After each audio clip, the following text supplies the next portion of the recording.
ಗಳಿಗೆ ನಮಸ್ಕಾರ. ಮೊದಲನೇದಾಗಿ ನಮ್ಮೆಲ್ಲರ ಪ್ರೀತಿಯ ಗುರುಗಳಾದ ಪತ್ರಿಜಿಯವರಿಗೆ ಆತ್ಮ ಪ್ರಣಾಮಗಳು. ಹಾಗೆ ಜೂಮ್ ಮತ್ತು ಯೂಟ್ಯೂಬ್ನಲ್ಲಿ ವೀಕ್ಷಿಸುತ್ತಿರುವ ಎಲ್ಲ ಆತ್ಮ ಬಂಧುಗಳಿಗೆ ಪ್ರಣಾಮಗಳು ಸಲ್ಲಿಸುತ್ತಾ, ಮರಣ ನಂತರ ಜೀವನ ಅನ್ನುವ ಈ ಅದ್ಭುತವಾದ ವಿಷಯವನ್ನು ಹಲವಾರು ದಿನಗಳಿಂದ ತಿಳಿದುಕೊಂಡು ಬರ್ತಾ ಇದ್ದೀವಿ. ಪತ್ರಿಜಿಯವರು ನಮಗೆ ಕೊಟ್ಟಿರುವ ಅದ್ಭುತವಾದ ಜ್ಞಾನ ಪ್ರತಿಯೊಬ್ಬರು, ಅದರಲ್ಲೂ ಧ್ಯಾನಿಗಳು ಅತ್ಯಗತ್ಯವಾಗಿ ತಿಳಿದುಕೊಳ್ಳಬೇಕಾಗಿರುವಂತಹ ವಿಷಯ. ನಿನ್ನೆ ಯೋಗಿಗಳು 3 ರೀತಿಯ ಜನ ಇರ್ತಾರೆ ಅಂತ ಪತ್ರಿಜಿಗಳು ಹೇಳಿದ್ರು. ಯೋಗಿಗಳಾಗಿ ಭ್ರಷ್ಟರಾದವರು, ಯೋಗಿಗಳಾಗಿದ್ದು ಕೂಡ ಭ್ರಷ್ಟರಾಗದೆ ಹಾಗೆ ಇರುವವರು ಕೊನೆಯುಸಿರೋರಿಗೆ.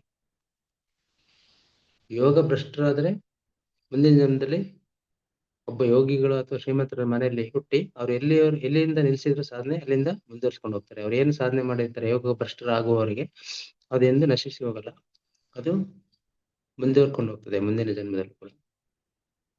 ಅದೇ ರೀತಿ ಪರೀಕ್ಷೆಗಳು ಈ ಬರ್ತಾನೆ ಇರುತ್ತೆ, ಈ ಘಟನೆಗಳು, ನೋವುಗಳು, ಅವಮಾನಗಳು. ಅದನ್ನ ಯೋಗ ಪ್ರಜ್ಞೆಯಲ್ಲಿ ಇದ್ದವರು ಸಹ ಅದನ್ನ ಸ್ಥಿತಪ್ರಜ್ಞರಾಗಿ ಯಾವುದೇ ಪ್ರಜ್ಞೆಯನ್ನು ಕಳೆದುಕೊಳ್ಳದೆ ಅಸ್ಥಿತಗೊಳಿಸ್ಕೊಳ್ದೆ ಯಶಸ್ವಿಯಾಗಿ ಅದನ್ನ ಎದುರಿಸಬೇಕು, ತಡ್ಕೊಳ್ಬೇಕು. ಯಾವುದೇ ರೀತಿ ಅವ್ರಿಗೆ ರಿಯಾಕ್ಷನ್ ಮಾಡಬಾರ್ದು, ಪ್ರತಿಕ್ರಿಯಿಸಬಾರ್ದು. ಶಾಂತ ಚಿತ್ತದಿಂದ ಸಮಾಧಾನವಾಗಿ ಕಿರುನಗೆಯಿಂದ ಅದನ್ನು ಸ್ವೀಕರಿಸಿ ಮುಂದೆ ಹೋಗ್ತಾ ಇರ್ಬೇಕು. ಆಗ ನಾವು ಯೋಗ ಭ್ರಷ್ಟರಾಗೋದಿಲ್ಲ. ಒಂದು ವೇಳೆ ನಾವು ಪ್ರತಿಕ್ರಿಯಿಸಿದ್ರೆ ನಾವು ವಾಪಸ್ ಅವರು ಅವಮಾನ ತಡ್ಕೊಳ್ಳಾರ್ದೆ ನಾವು ಅದನ್ನ ತಿರುಗಿ ಅವ್ರಿಗೆ ಅದೇ ರೀತಿ ಮಾಡಿದ್ರೆ ಆಗ ಅಲ್ಲಿ ಯೋಗ ಭ್ರಷ್ಟರಾಗೋಗ್ಬಿಡ್ತೀವಿ, ಫೇಲ್ ಆಗ್ತೀವಿ. ಹಾಗೆ ಮತ್ತೆ ಪ್ರಪಂಚದಲ್ಲೆಲ್ಲ ಯೋಗಿಗಳಿಗೆ ಅವಮಾನ ಪಡಿಸ್ತಾನೆ ಇರ್ತಾರೆ ಎಲ್ಲ ಕಡೆಯಿಂದ, ಅದು ಸಹಜ. ಮತ್ತೆ ಯಾವ ಕಡೆಯಿಂದ ನಮ್ಗೆ ಮಾಯೆ ಈ ಒಂದು ಅವಮಾನ, ಕಷ್ಟ, ಪರೀಕ್ಷೆಗಳು ಬರುತ್ತೆ ಹೇಳಕ್ಕಾಗಲ್ಲ. ಸುತ್ತಮುತ್ತಲು ಎಲ್ಲ ಕಡೆಯಿಂದ ಯಾವ ಕ್ಷಣದಲ್ಲಾದ್ರೂ ಕೊನೆಯವರೆಗೂ ನಮ್ಗೆ ಬರ್ತಾ ಇರುತ್ತೆ. ಸೊ ಹಾಗಾಗಿ ನಾವು ಪ್ರತಿ ಕ್ಷಣ ತುಂಬಾ ಎಚ್ಚರವಾಗಿ ಅವೇರ್ನೆಸ್ ಅಲ್ಲಿ ಇರಬೇಕು. ಇದು ಬಹಳ ಮುಖ್ಯ. ಯೋಗಿಗಳಂದ್ರೆ ಇಲ್ಲಿ ಧ್ಯಾನಿಗಳಂತಾರೆ. ಒಂದು ಕಡೆ ಪತ್ರಿಜಿ ಗುರುಗಳು ನಾವು ಎಲ್ಲರೂ ಧ್ಯಾನಕ್ಕೆ ಬಂದವರು ಕಷ್ಟ, ನಷ್ಟ, ಅವಮಾನಗಳನ್ನ ಕೋರ್ಕೋಬೇಕು, ನಾವು ಹೇಳ್ಕೋಬೇಕು. ಯಾಕಂದ್ರೆ ಅದು ಬಂದ್ರೇನೆ ನಮ್ಗೆ ಆಧ್ಯಾತ್ಮಿಕವಾಗಿ ಮುಂದೆ ನಡೆಯಕ್ಕೆ ಸಾಧ್ಯ, ಇಲ್ಲಾಂದ್ರೆ ಆಗಲ್ಲ. ಯಾವಾಗ್ಲೂ ಸದಾ ಆತ್ಮಕೃತಿಯಲ್ಲಿರಕ್ಕೆ ಅದು ತುಂಬಾ ಸಹಾಯಕ. ಹೇಗೆ ಕಾಯಿಲೆಗಳಿಗೆ ಕಹಿ ಅನ್ನೋದು ಔಷಧಿನೋ, ಬೇವು ಅತ್ಯಂತ ಕಹಿ ಆದ್ರೆ ಎಷ್ಟೊಂದು ಅದು ಒಳ್ಳೇದು ಆರೋಗ್ಯಕ್ಕೆ. ಅದೇ ರೀತಿ ಹಾಗಲಕಾಯಿ ಆಗ್ಬೋದು, ಕಹಿ ಎಲ್ಲ ಎಷ್ಟು ಒಳ್ಳೇದು ಆರೋಗ್ಯಕ್ಕೆ. ನಾವು ಕಹಿ ಅಂತ ಅದನ್ನ ಬಿಟ್ರೆ ನಮ್ಗೆ ಆರೋಗ್ಯ ಸಿಗಲ್ಲ. ಸಿಹಿನ ತಿಂತಾ ಇದ್ರೆ ಆರೋಗ್ಯ ಕೆಟ್ಟೋಗ್ಬಿಡುತ್ತೆ. ಹಾಗೆ ನಾವು ಸಿಹಿನ ಬಯಸ್ತೀವಿ, ಎಲ್ಲ ಒಳ್ಳೇದೇ ಆಗ್ಲಿ, ಚೆನ್ನಾಗಿರ್ಲಿ ಅಂತ. ಇಲ್ಲಿ ಹೊಗಳಿಕೆ ತೆಗಳಿಕೆ ಎರಡು ಪ್ರಮಾಣವಾಗಿ ಸ್ವೀಕರಿಸು. ಬಸವಣ್ಣವ್ರನವರು ಅದನ್ನ ಹೇಳಿರೋದು. ಹೊಗಳಿಕೆ ಅಂದ್ರೆ ಒನ್ನ ಶೂಲ ಇದ್ದಂಗೆ ಅಂತ. ತೆಗಳಿಕೆಗೂ ನಾವು ಯಾವುದೇ ರೀತಿ ಅಂಜಬಾರದು, ಕೆಳಗಿಳಿಬಾರದು. ಎರಡರಲ್ಲೂ ಸಮವಾಗಿ ಸ್ವೀಕರಿಸುವನೇ ಸ್ಥಿತಪ್ರಜ್ಞ. ಇದೆಲ್ಲ ಹಿಂದೆಯಿಂದ ಸಾಕಷ್ಟು ವಚನಗಳಲ್ಲಿ ಎಲ್ಲದರಲ್ಲೂ ಹೇಳ್ಕೊಂಡು ಬಂದಿದೆ. ಮತ್ತೆ ಭಗವದ್ಗೀತೆಯಲ್ಲೂ ಇದು ಸ್ಥಿತಪ್ರಜ್ಞೆ ಅನ್ನೋದನ್ನ ತುಂಬಾ ಲೆಕ್ಕ ಇಲ್ಲದಷ್ಟರ ಹೇಳಿದಂತ ಪತ್ರಿಕೆಗಳು ಕೂಡ ಹೇಳಿದ್ರು. ಹಾಗೆ ಒಬ್ಬ ಬ್ಯಾಟ್ಸ್ಮನ್ ಉದಾಹರಣೆ ಕೊಟ್ಟರು ನಿನ್ನೆ ನಾವು ನೋಡಿದ್ವಿ. ಒಬ್ಬ ಬ್ಯಾಟ್ಸ್ಮನ್ ಹೇಗೆ ನಾಟ್ಔಟ್ ಆಗದೆ ಇರೋ ತರ ಇರ್ತಾನೆ, ಎಲ್ಲ ಬಾಲನ್ನ ಯಶಸ್ವಿಯಾಗಿ ಎದುರಿಸಿ ಬ್ಯಾಟ್ ಮಾಡ್ತಾ ನಾಟ್ಔಟ್ ಆಗದೆ ಇರೋ ತರ ನಾವು ಕೂಡ ನಾಟ್ಔಟ್ ಆಗದೆ ಇರ್ಬೇಕು. ಒಂದ್ ವೇಳೆ ಔಟ್ ಆದ್ರೆ ಮತ್ತೆ ಪೆವಿಲಿಯನ್ಗೆ ಹೋಗ್ತೀವಿ. ಅಂದ್ರೆ ವಾಪಸ್ ನಾವ್ ಯಾವ ಸ್ಟೇಜ್ ಅಲ್ಲಿ ಇದೀವಿ ಅದೇ ಸ್ಟೇಜ್ಗೆ ಹೋಗಿ ಮತ್ತೆ ನೆಕ್ಸ್ಟ್ ಇನ್ನಿಂಗ್ಸ್, ಇನ್ನೊಂದು ಮತ್ತೆ ಆ ಟೆಸ್ಟ್ ಮ್ಯಾಚ್ ಬರೋರ್ಗೆ, ಮತ್ತೆ ಇನ್ನೊಂದು ಪುನರ್ಜನ್ಮ ಬರೋರ್ಗೆ ನಾವು ಮತ್ತೆ ಕಾಯ್ಕೊಂಡಿದ್ದು ಮತ್ತೆ ಅಲ್ಲಿಂದ ಕಂಟಿನ್ಯೂ ಮಾಡ್ಬೇಕಾಗತ್ತೆ. ಹಾಗೆ ಯಾರು ಯೋಗ ಭ್ರಷ್ಟರಾಗ್ದಲೆ ನಾಟ್ಔಟ್ ಆಗದೆ ಇರ್ತಾನೆ ಅವನೇ ಪರಮ ಯೋಗಿ, ಪರಮ ಗುರು ಅನ್ನೋದನ್ನ ಹೇಳ್ತಾರೆ. ಅಷ್ಟೊಂದು ಅದ್ಭುತವಾದ ಒಂದು ಸ್ಥಾನಕ್ಕೆ ಎಲ್ಲ ಹೋಗ್ಬೋದು, ಪರಮ ಯೋಗಿ, ಪರಮ ಗುರು ಸ್ಥಾನಕ್ಕೆ ಎಲ್ಲ ಧ್ಯಾನಿಗಳು. ಹಾಗಿರ್ಬೇಕು ನಾವು, ನಮ್ಮ ನಡವಳಿಕೆ, ನಮ್ಮ ಜೀವನ ಶೈಲಿ, ಪ್ರತಿ ಕ್ಷಣ ಪ್ರತಿದಿನ. ನಿನ್ನೆ ಅಲ್ಲಿವರೆಗೂ ನಾವು ತಿಳ್ಕೊಂಡಿದ್ವಿ. ಈಗ ನಂತರ ಮತ್ತೆ ಅದನ್ನ ಮುಂದುವರಿಸಿ ಹೇಳ್ತಾರೆ. ಈಗ ಒಬ್ಬ ಬ್ಯಾಟ್ಸ್ಮನ್ ಇದ್ದಾಗ ಬೌಲರು ಅವನಿಗೆ ವಿಧ ವಿಧವಾಗಿ ಬೇರೆ ಬೇರೆ ರೀತಿಯಲ್ಲಿ ಎಷ್ಟೊಂದು ತರ ಅದನ್ನ ಸುಮಾರು ತರ ಹೇಳಿದ್ರು, ಯಾರ್ಕರ್, ಗೂಗ್ಲಿ, ಸುಮಾರು ತರ ಇದೆ ಅದು ಬೌಲಿಂಗ್ಗಳು ಪದಗಳು. ಆ ತರ ತುಂಬಾ ತರ ಯಾವ್ದಾವ್ದು ರೀತಿಯಲ್ಲಿ ಅಂದ್ರೆ ಎಲ್ಲಾ ರೀತಿಯಲ್ಲೂ ಪ್ರತಿ ಬಾಲ್ನಲ್ಲೂ ಕೂಡ ಔಟ್ ಮಾಡ್ಬೇಕಂತಾನೆ ಅವನು ಹಾಕ್ತಾನೆ ಬೌಲಿಂಗ್, ಈಗ ಔಟ್ ಆಗ್ಲಿ ಅಂತಾನೆ. ಹಾಗೇನೆ ಸುತ್ತಲೂ ಆ ಫೀಲ್ಡರ್ಸ್ ನ ನಿಲ್ಸಿರ್ತಾರೆ ಕ್ರಿಕೆಟ್ ಅಲ್ಲಿ. ಎಲ್ಲಾದ್ರೂ ಬ್ಯಾಟ್ ಅಂತ ಮಿಸ್ ಆಗಿ ಹೊಡೆದ್ರೆ ಕ್ಯಾಚ್ ಹಿಡಿದ್ಬಿಟ್ಟು ಔಟ್ ಮಾಡಕ್ಕೆ ಅಂತ. ಹೀಗೆ ನಮ್ಮ ಜೀವನ ಕೂಡ, ಯೋಗಿಗಳ ಜೀವನ ಸಾಕಷ್ಟು ಈ ತರ ನಮ್ಮನ್ನು ಎಲ್ಲಾ ಕಡೆಯಿಂದ ಬಾಲ್ಗಳು ಹೆಂಗ್ ಬರ್ತಾವ ಹಾಗೆ ಆ ರೀತಿ ನಮಗೆ ಪರೀಕ್ಷೆಗಳು ಎಲ್ಲ ಸುತ್ತಮುತ್ತಲು ಬರ್ತಾ ಇರ್ತವೆ. ಆ ರೀತಿ ಜನಗಳು ಇರ್ತಾರೆ, ಫೀಲ್ಡರ್ಗಳು ಇರ್ತಾರೆ ಒಂದು ಬ್ಯಾಟಿಂಗ್ ಫೀಲ್ಡ್ ಅಲ್ಲಿ. ಹಾಗೆ ನಾವು ಬ್ಯಾಟ್ಸ್ಮನ್ ರೀತಿ ನಾವು ನಮ್ಮನ್ನ ಕಲ್ಪಿಸ್ಕೋಬೇಕು, ನಮ್ಮ ಪಾತ್ರನ. ಯಾವ ಕಾರಣಕ್ಕೂ ಔಟ್ ಆಗೋದಿಲ್ಲ ಅಂತ ನಾವು ತೀರ್ಮಾನ ಮಾಡಿ ಆ ರೀತಿ ಎಚ್ಚರಿಕೆಯಿಂದ ಆಡ್ತಾ ಇರ್ಬೇಕು. ಒಂದ್ ವೇಳೆ ಬ್ಯಾಟ್ಸ್ಮನ್ ಔಟ್ ಆಗ್ಬಿಟ್ರೆ ಅವನಿಗೆ ಮತ್ತೆ ಆಡಕ್ಕೆ ಚಾನ್ಸ್ ಕೊಡಲ್ಲ. ಔಟ್ ಆದ್ಮೇಲೆ ಹೋಗ್ತಾ ಇರ್ಬೇಕು ಅಲ್ಲಿಂದ ಬಿಟ್ಟು ಬ್ಯಾಟ್ ತಗೊಂಡು. ಹಾಗೆ ಮತ್ತೆ ಮುಂದಿನ ಜನ್ಮ, ನೆಕ್ಸ್ಟ್ ಇನ್ನಿಂಗ್ಸ್. ಅವನು ಬ್ಯಾಟ್ಸ್ಮನ್ ಆದ್ಮೇಲೆ ಏನ್ ಮಾಡ್ತಾನೆ, ಪೆವಿಲಿಯನ್ಗೆ ಹೋಗ್ತಾನೆ. ಪೆವಿಲಿಯನ್ಗೆ ಹೋಗಿ ತನ್ನ ಏನೇನ್ ಬ್ಯಾಟಿಂಗ್ ಕಟ್ಕೊಂಡಿರ್ತಾನಲ್ಲ, ಗ್ಲೌಸ್ ಕೈಗೆ ಕಾಲಿಗೆಲ್ಲ ಪ್ಯಾಡ್, ಬಾಲ್ ಬಿದ್ರೆ ಔಟ್ ಆಗ್ಬಾರ್ದು ಅದೆಲ್ಲ ಬಿಚ್ಚಿಬಿಟ್ಟು ಸ್ವಲ್ಪ ಎಲ್ಲ ಆರಾಮಾಗಿ ಬ್ಯಾಟ್ ಗೆಟ್ ಎಲ್ಲ ಸೈಡಲ್ಲಿ ಇಟ್ಟು ರೆಸ್ಟ್ ಮಾಡ್ತಾನೆ. ಮತ್ತೆ ನೆಕ್ಸ್ಟ್ ಯಾವಾಗ ಅವನ ಸರದಿ ಬರುತ್ತೆ, ನೆಕ್ಸ್ಟ್ ಇನ್ನಿಂಗ್ಸ್ ಮತ್ತೆ ನೆಕ್ಸ್ಟ್ ಟೆಸ್ಟ್ ಮ್ಯಾಚ್ ಬರುತ್ತೆ, ಆಗ ಮತ್ತೆ ಪ್ಯಾಡ್ ಕಟ್ತಾನೆ. ಈ ಸಲ ಔಟ್ ಆಗಲ್ಲ ಅಂತ ಅನ್ಕೊಂಡೇ ಬರೋದು. ಯಾವುದೇ ಬ್ಯಾಟ್ಸ್ಮನ್ಸ್ ಗಳು ಬರುವಾಗ ಔಟ್ ಆಗಲ್ಲ, ನಾನು ಸೆಂಚುರಿ ಬಾರಿಸ್ತೀನಿ ಅಂತಾನೆ ಬರೋದು. ಅದೇ ರೀತಿ ಆತ್ಮಗಳು ಭೂಮಿಯಲ್ಲಿ ಬಂದು ಜನ್ಮ ತೆಗೆದುಕೊಳ್ಳುವಾಗ ಹೇಗೆ ಬ್ಯಾಟ್ಸ್ಮನ್ ಪ್ರಿಪೇರ್ ಆಗಿ ಬರ್ತಾನೋ ಹಾಗೆ ನಾವು ಎಲ್ಲ ರೀತಿಯಲ್ಲಿ ಸನ್ನದ್ಧರಾಗಿ ಎಲ್ಲ ಯೋಚನೆಯಿಂದ ಆಲೋಚನೆ ತೀರ್ಮಾನಗಳೆಲ್ಲ ಮಾಡ್ಕೊಂಡು ಎಲ್ಲ ಸನ್ನದ್ಧರಾಗಿ ಏನು ಉತ್ಸಾಹದಿಂದ ಬಹಳ ಖುಷಿಯಿಂದನೇ ಒಂದು ಅದ್ಭುತವಾದ ಒಂದು ಆಟ ಆಡಿ ಚೆನ್ನಾಗಿ ಆಟ ಆಡಿ ಒಳ್ಳೆ ಸ್ಕೋರ್ ಮಾಡಿ ಹೋಗ್ತೀನಿ ಅಂತಾನೆ ಬರೋದು. ಹಾಗೆ ಬರಕ್ ಮುಂಚೆ ಕೂಡ ಆತ್ಮಗಳಲ್ಲಿ ಒಂದು ಕಡೆ ರೆಸ್ಟ್ ತಗೊಳಕ್ ಬಿಟ್ಟಿರ್ತಾರೆ ಎಲ್ಲ ಆತ್ಮಗಳಿಗೆ.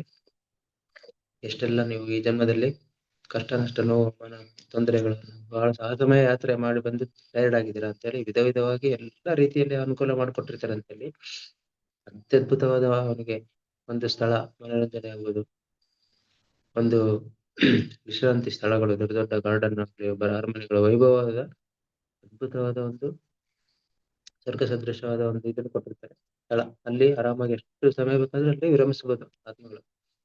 ಮತ್ತೆ ಮುಂದೆ ಬ್ಯಾಲೆನ್ಸ್ ಇರುತ್ತಲ್ಲ, ಕಲ್ತ್ಕೊಳ್ಳೋ ಪಾಠಗಳು, ಇನ್ನ ಕಲಿಯೋದಿದೆ, ಪಾಠಗಳು ಬೇರೆಯವರಿಗೆ ಕಲ್ಸೋದಿದೆ, ಮುಂದೆ ಸಾಗ್ಲೇಬೇಕು ಆತ್ಮ ಪ್ರಯಾಣ. ಮತ್ತೆ ಅಲ್ಲಿಂದ ಮುಂದುವರಿಯುತ್ತೆ ಆತ್ಮ. ಮತ್ತೆ ನಿರ್ಧಾರ ಮಾಡ್ಕೊಳ್ಳುತ್ತೆ ಹೋಗ್ತೀನಿ ಅಂತ. ಎಲ್ಲ ಆದ್ಮೇಲೆ ರೆಡಿಯಾಗಿ ಏನೇನ್ ಪಾಠ ಕಲ್ತ್ಕೋಬೇಕು ಲಿಸ್ಟ್ ಮಾಡ್ಕೊಂಡು, ಏನ್ ಅನ್ಭವಿಸ್ಬೇಕು, ಏನ್ ಅನ್ಭವಿಸ್ಬಾರ್ದು ಎಲ್ಲ A to Z ಎಲ್ಲ ಮತ್ತೆ ಪ್ರಣಾಳಿಕೆ ರೆಡಿ ಮಾಡ್ಕೊಂಡು ಹಿಂದೆನೂ ನೋಡಿದೀವಿ ನಾವು ಇದನ್ನೆಲ್ಲ. ಮತ್ತೆ ರೆಡಿ ಆಗುತ್ತಲ್ಲ ಹಾಗೆ ಬ್ಯಾಟ್ಸ್ಮನ್ ಕೂಡ ಕಾಯ್ತಾ ಇರ್ತಾನೆ, ನಮ್ಮ ಆತ್ಮಗಳು ಕಾಯ್ತಾ ಇರ್ತಾನೆ. ಅದಕ್ಕೆ ನಾವೆಲ್ಲ ಪಿರಮಿಡ್ ಮಾಸ್ಟರ್ಸ್ಗಳು ಔಟ್ ಆಗಲ್ಲ. ಆ ಒಂದು ಧ್ಯಾನ ಚಕ್ರದಲ್ಲಿ ಪತ್ರಿಜಿಗಳು, ಗುರುಗಳು ಎಲ್ಲ ಅಲ್ಲಿ ಸೇರಿದ್ದ ಧ್ಯಾನಿಗಳಿಗೆ, ಪಿರಮಿಡ್ ಮಾಸ್ಟರ್ಸ್ಗೆ ಹೇಳಿಸ್ತಾರೆ ಜೋರಾಗಿ, ಹೇಳಿ ನಾವು ಔಟ್ ಆಗಲ್ಲ, ನಾವು ಯೋಗ ಭ್ರಷ್ಟರಾಗಲ್ಲ, ನಾವು ಪರಮ ಯೋಗಿಗಳು, ನಾವು ಪಿರಮಿಡ್ ಮಾಸ್ಟರ್ಸ್, ನಾಟ್ ಔಟ್ ಅಂತ ಘೋಷಣೆಗಳನ್ನು ಕೂಗಿಸ್ತಾರೆ ಪ್ರತಿಯೊಬ್ಬರ ಬಾಯಿಂದ ಹೇಳಿ ಅಂತ. ಹಾಗೆ ಕೂಡ ನಾವು ಪ್ರತಿ ಕ್ಷಣ ನಾವು ಈಗ ಹೇಳ್ಕೋಬೇಕು, ನಾವು ಪ್ರತಿ ಧ್ಯಾನಿಗಳು ನಾವು ಔಟ್ ಆಗಲ್ಲ, ನಾವು ಯೋಗ ಭ್ರಷ್ಟರಾಗೋದಿಲ್ಲ, ನಾವು ಪರಮ ಯೋಗಿಗಳು, ಪರಮ ಗುರುಗಳು, ನಾವು ಪಿರಮಿಡ್ ಮಾಸ್ಟರ್ಸ್, ನಾವು ನಾಟ್ ಔಟ್ ಅಂತ ನಾವು ಪ್ರತಿ ಕ್ಷಣ ನಾವು ಹೇಳ್ಕೊಳ್ತಾ ಇರ್ಬೇಕು. ನಾವು ಪಿರಮಿಡ್ ಮಾಸ್ಟರ್ಸ್ಗಳು, ಇಲ್ಲಿ ಯೋಗಿಗಳಂದ್ರೆ ಪಿರಮಿಡ್ ಮಾಸ್ಟರ್ಸ್ಗಳು ಅಂತ. ಅದಕ್ಕೆ ಈಗ ದ್ರೌಪದಿ ವಸ್ತ್ರಾಭರಣ ಬರುತ್ತೆ ಮಹಾಭಾರತದಲ್ಲಿ. ಆಗ ಪಾಂಡವರೆಲ್ಲರೂ ಅಲ್ಲೇ ಇರ್ತಾರೆ. ಆಗ ಅವರು ಸ್ಥಿತಪ್ರಜ್ಞರಾಗಿರ್ಲಿಲ್ವಾ? ಆಗಿದ್ರು. ನಮ್ಗೆ ಅನ್ಸ್ಬೋದು ಅವ್ರು ಸ್ಥಿತಪ್ರಜ್ಞರಾಗಿರ್ಲಿಲ್ವಾ, ಆದ್ರೆ ಅವರು ಅಲ್ಲಿ ಸ್ಥಿತಪ್ರಜ್ಞರಾಗೇ ಇದ್ರು. ಅಲ್ಲಿ ಬಂದಿದ್ದ ನಿಯಮಾವಳಿ ಪ್ರಕಾರ ಅವರು ಏನು ಮಾಡಕ್ ಆಗ್ತಿರ್ಲಿಲ್ಲ, ಆದ್ರೆ ಅವರು ಅತ್ಯಂತ ಶಾಂತವಾಗಿ ತಾಳ್ಮೆಯಿಂದ ಸ್ಥಿತಪ್ರಜ್ಞರಾಗಿ ಆ ಒಂದು ಘಟನೆಯನ್ನು ಎಷ್ಟೊಂದು ಅವಮಾನಕರವಾದ ಒಂದು ದೊಡ್ಡ ಘಟನೆ ಅಂದ್ರೆ ಯಾರಿಗೂ ಸಹಿಸಕ್ ಸಾಧ್ಯನೇ ಇಲ್ಲ. ಮೈಯೆಲ್ಲ ಅದನ್ನ ಆ ಘಟನೆ ಕೇಳ್ತಾ ಇದ್ರೆ ಕೇಳೋರ್ಗೆ ಅಥವಾ ಯಾವ್ದಾದ್ರು ನಾವು ಚಿತ್ರ ಅಥವಾ ಧಾರಾವಾಹಿ ನೋಡುವಾಗ್ಲೇನೆ ಕಣ ಎಲ್ಲ ನಮ್ಗೇನೆ ಮೈಯೆಲ್ಲ ಒಂಥರ ಎಷ್ಟು ಒಂದು ರೋಮ ಸಿಟ್ಟು ಬರುತ್ತೆ, ಕುದೀತಾ ಇರುತ್ತೆ. ಅವಮಾನ ಪಡಿಸ್ತೀವ ಆ ಒಂದು ಸ್ತ್ರೀನ, ಅಸಹಾಯಕ ಸ್ತ್ರೀನ ಅವ್ರು ಚಿತ್ರಾಭರಣ ಮಾಡುವಾಗ ಎಂತ ಒಂದು ಇದು ಬರುತ್ತೆ ಅಂದ್ರೆ, ಆದ್ರೂ ಕೂಡ ಅಲ್ಲಿ ಆ ಒಂದು ನಿಯಮಗಳ ಅನುಸಾರವಾಗಿ ಕಂಡೀಷನ್ ಅವರು ಏನು ಪಗಡೆ ಆಟ ಆಡುವಾಗ ಹೊರಟೋಗಿರ್ತಾರೆ, ಮಣ ಕೊಟ್ಬಿಟ್ಟಿರ್ತಾರೆ, ಏನು ಮಾಡಕ್ ಸಾಧ್ಯನೇ ಇಲ್ಲ. ಆ ಒಂದು ಘಟನೆಯಲ್ಲಿ ಆ ಹಿನ್ನೆಲೆಯಲ್ಲಿ ಅವರು ಸ್ಥಿತಪ್ರಜ್ಞರಾಗಿರ್ತಾರೆ. ಹಾಗೆ ನಾವು ಸ್ಥಿತಪ್ರಜ್ಞರಾಗಿರ್ಬೇಕು. ಅವರು ಹೇಳ್ಕೊಂಡಿದ್ರು ಆ ಸಮಯದಲ್ಲಿ ಪಾಂಡವರು, ನಮ್ಮ ಸಮಯ ಬರಲಿ ತೋರಿಸುತ್ತೇವೆ ಅಂತ ಕಾಯ್ತಾ ಇದ್ರು. ಅವರು ಕಾಯ್ದ್ರು ಸಮಯ ಬರೋರು ಮುಂದೆ ಮತ್ತೆ ಪರಿಸ್ಥಿತಿಗಳು ಬಂದು ಅದನ್ನು ಹೇಗೆ ಅವ್ರನ್ನ ತೀರಿಸ್ಕೊಳ್ಬೇಕು ಅನ್ನೋದನ್ನ ಅದನ್ನ ಅವರು ಆ ಸಮಯದಲ್ಲಿ ಅನ್ಕೊಂಡು ಸುಮ್ಮನೆ ಇದ್ರು. ಸೊ ಹಾಗೆ ಭಗವದ್ಗೀತೆಯಲ್ಲಿ ಶ್ರೀಕೃಷ್ಣ ಒಂದು ಶ್ಲೋಕ ಹೇಳಿದ್ದಾರೆ, ಏನಂದ್ರೆ ಆ ಬ್ರಹ್ಮ ಭುವನಾಲೋಕ ಪುನರಾವರ್ತಿನೋ ಜನ್ಮ ವಿಶೇಷತ್ ಕೌಂತೆಯ ಪುನರ್ಜನ್ಮನ ವಿದ್ಯತೆ. ಆ ಬ್ರಹ್ಮ ಭುವನಾಲೋಕ ಪುನರಾವರ್ತಿನೋ ಜನ್ಮ ವಿಶೇಷತ್ ಕೌಂತೆಯ ಪುನರ್ಜನ್ಮನ ವಿದ್ಯತೆ. ಇದರ ಅರ್ಥ, ಭುವನಲೋಕದಲ್ಲಿ ಬ್ರಹ್ಮಲೋಕ ಅಂದ್ರೆ ತಪೋಲೋಕಕ್ಕೆ ಹೋದ್ರೂ ಸಹ ನೀನು ಮರಳಿ ಬರ್ಲೇಬೇಕು. ಇದು ಈಗ ಮತ್ತೆ ಪುನರ್ಜನ್ಮತೆ ಇಲ್ಲಿ ಶುರುವಾಯ್ತು, ಮರಣ ನಂತರ ಜೀವನ. ಇಷ್ಟೊತ್ತು ಯೋಗ ಭ್ರಷ್ಟತೆ ಬಗ್ಗೆ ಹೇಳಿದ್ರು, ಈಗ ಅದು ಒಂದು ಹಿನ್ನೆಲೆ, ಅದು ಒಂದು ನಮಗೆ ಒಂದು ಫೌಂಡೇಶನ್ ಅಥವಾ ಪ್ರಿಲಿಮಿನರಿ ಚಾಪ್ಟರ್